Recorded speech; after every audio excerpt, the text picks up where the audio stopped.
கிரைஸ்தலார் இயேசு கிறிஸ்துவின் நாமத்தினாலே அவருக்கு ஸ்தோத்திரங்கள். இன்றைக்கு என்னுடைய திருமண நாள்.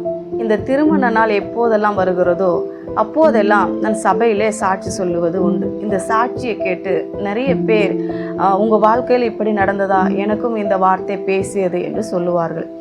நம்முடைய வாழ்க்கையில், திருமண வாழ்க்கையில் கணவனுக்கும் மனைவிக்கும் இடையில் நிறைய கருத்து வேறுபாடுகள் வருவது உண்டு. சில சமயம் அது ஒரே இரவில் முடிந்துவிடும், சில சமயம் ஒரு வாரம் நாள் கணக்கில் நீடிக்கும்.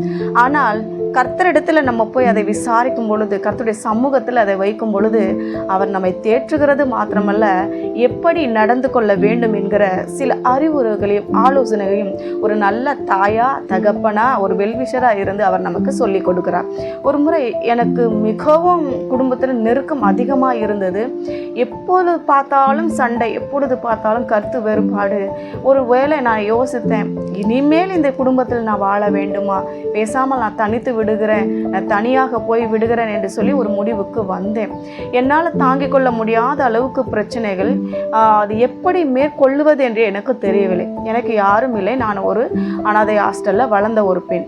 எனக்கு ஆலோசனை சொல்லவோ, நான் போய் வேறு எங்கேயும் ஒரு 10 நாள் தங்கி விட்டு கோபம் போன பிறகு திரும்பி வரவோ வேறு போக்கிடம் இல்லாததுனால எனக்கு இப்படிப்பட்ட ஒரு நினைவுகள் தோன்றினது. ஆகினால என்ன செய்வதென்று தெரியவில்லை. முடிவெடுத்து இன்றைக்கு காலையில் போக வேண்டும் என்று எழுந்து எல்லா என்னுடைய துணி மணிகளையே பேக்கில் வைத்து ஆயத்தம் செய்து கொண்டு எப்பொழுதும் போல காலையில் எழுந்து ஜெபித்து வேதம் வாசிக்கும் பொழுது கர்த்தர் என்னோடு பேசினார். அந்த வார்த்தையை கேட்டு அதற்கு பின்பு நான் என் கணவரை விட்டு போக வேண்டும் என்ற எண்ணம் ஒரு நாள் கூட எனக்கு வந்தது கிடையாது. இது எத்தனை பேருடைய குடும்பத்தில் இது போல நடக்கிறது என்பது எனக்கு தெரியாது. உங்களுக்காக தான் இந்த வார்த்தையை பிரயோஜனமாக இருக்கும் என்று வாசிக்க விரும்புகிறேன். வாசிக்கலாம். 1 கொரிந்தியருக்கு எழுதின புத்தகம் 7ஆம் அதிகாரம் 10வது வசனம்.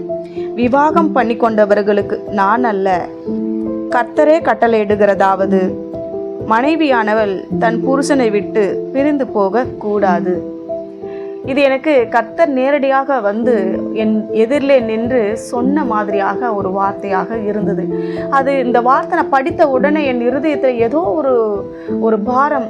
என்ன ஆண்டவரே, உமக்கு பிரியமில்லை நான் போவது, ஆனால் நான் போக வேண்டும் என்று நான் முடிவெடுத்து விட்டேனே. நான் அவசரப்பட்டு என்னோடய வாழ்க்கையில் நான் உம்மிடத்துல ஒரு விசாரிக்காமல், உம்மிடத்துல எதையும் கேட்காமல், ஆண்டவரே எனக்கு இப்படி ஒரு பிரச்சனை, நான் என்ன செய்யட்டும் என்று உம்மிடத்துல சொல்லாமல் சுயநலமாக நானே முடிவெடுத்து விட்டேனே, தயவாய் என்னை மன்னியும் என்று நான் அந்த நேரத்தில் கேட்டது உண்டு.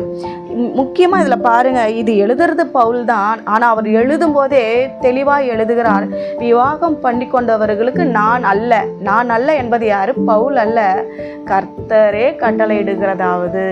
இன்றைக்கு எத்தனை மனைவி, எத்தனை கணவன்மாருக்குள்ள இடரல் இருக்கிறது, யார் இடரலாக இருக்கிறார்கள், என்ன பிரச்சனை வருகிறது, என்ன கருத்து வேறுபாடு வருகிறது. இன்னைக்கு நான் பேசாமல் என் அம்மா வீட்டிலேயே இப்போ நான் இருந்து விடுகிறேன், பேசாமல் நான் கணவரை விட்டு பிரிந்து விடுகிறேன் என்று நீங்கள் நினைக்கிறதுனால உங்களுக்கு பின்னாடி உங்களுடைய பிள்ளைகளுடைய வாழ்க்கை, உங்களுடைய பிள்ளைகளுடைய எதிர்காலம் என்னவாக இருக்கும்.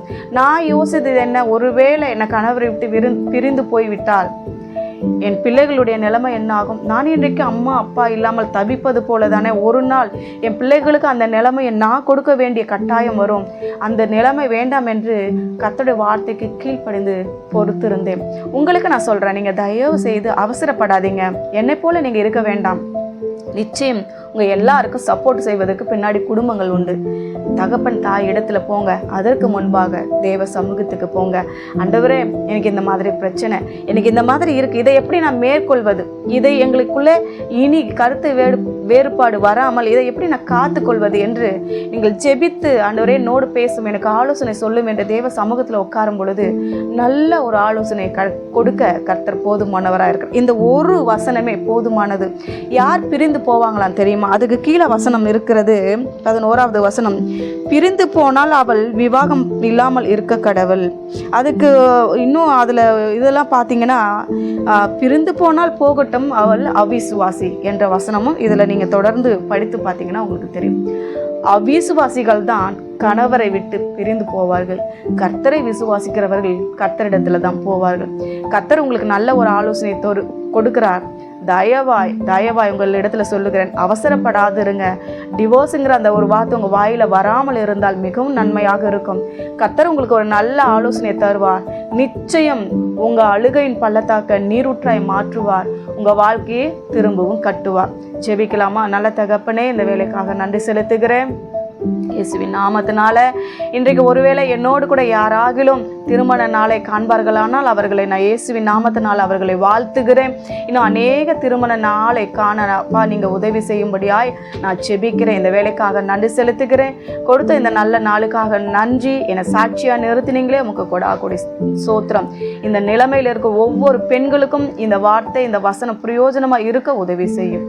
இயேசுவின் நாமத்தில் பிதாவே, ஆமேன். Thank